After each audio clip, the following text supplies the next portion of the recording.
it's a lot easier to have the experience of the meditation because the activity itself is not meditation. Right. You can do the activity all day long and never meditate.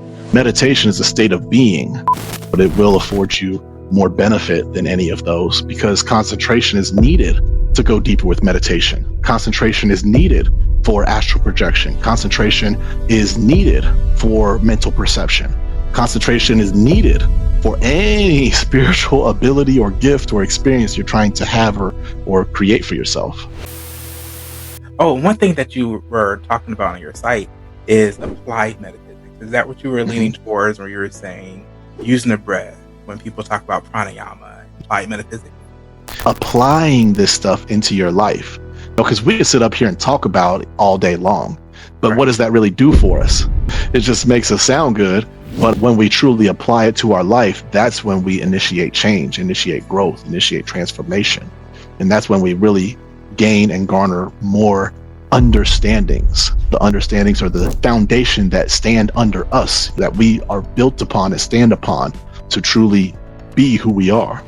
Right. So where would you recommend people start? Because one thing that often comes up in conversation when I say, well, meditation, but how do you start meditating if your mind is so discombobulated? How do you gain clarity?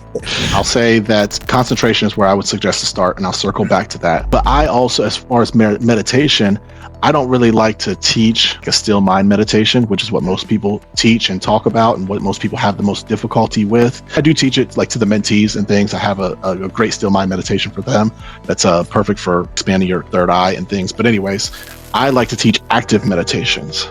And part of that is because the nature of the mind is motion.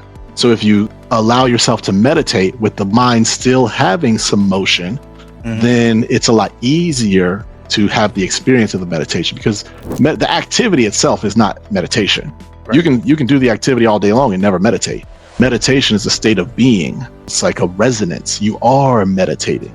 So really, when you do the activity, like if you do a meditation with your eyes closed, your meditation doesn't actually begin until you open your eyes. For anybody who's meditated, that first open your eyes, that first feeling, you know what I mean, that you get when you first open your eyes, but that is meditation. And that's when it truly begins, because then the key is how far into my day can I carry this experience? Can I carry this feeling? And it takes a little willpower and concentration, but that's where I would suggest people to start is with concentration, because concentration is your ability to control your attention, and your attention is your greatest commodity. In one of my songs, I say, you may not understand how important your attention is, but you better believe these corporations and companies know how important your attention is. They spend billions to capture it. So find ways to control your attention through concentration.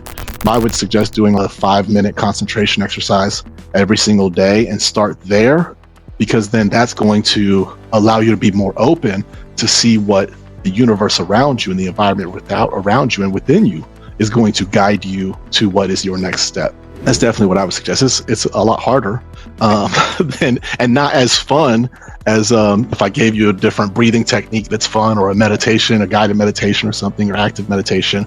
It's not as thrilling as any of those things, but it will afford you more benefit than any of those, because concentration is needed to go deeper with meditation. Concentration is needed for astral projection. Concentration is needed for mental perception. Concentration is needed for any spiritual ability or gift or experience you're trying to have or create for yourself. Interesting. So you're saying that people should concentrate on maintaining that state of blissfulness that you feel when you come out of meditation. Oh yeah, absolutely. Otherwise, what's it for? Yeah, right. You felt great while you were sitting in the corner of the room, but now you have to go to work where you're usually stressed out. Yeah, you felt great during meditation, but if you can't carry that feeling to work where you actually need it, then what's it really doing for you? So you need to apply it.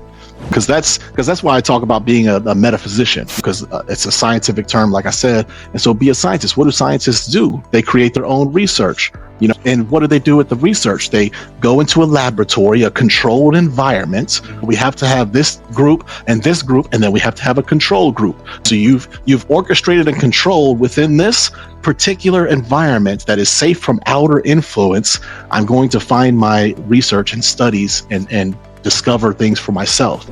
But then that research has no value unless there's a way to incorporate it into the outer world. Then when you do have these different exercises and things that you practice and your meditation practice, how do you get to that state?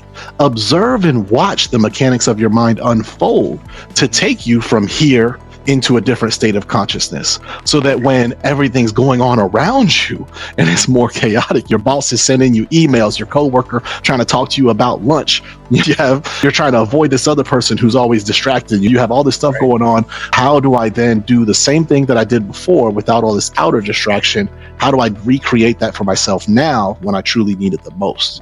I love your approach of it's not a one size fits all type thing. You really have to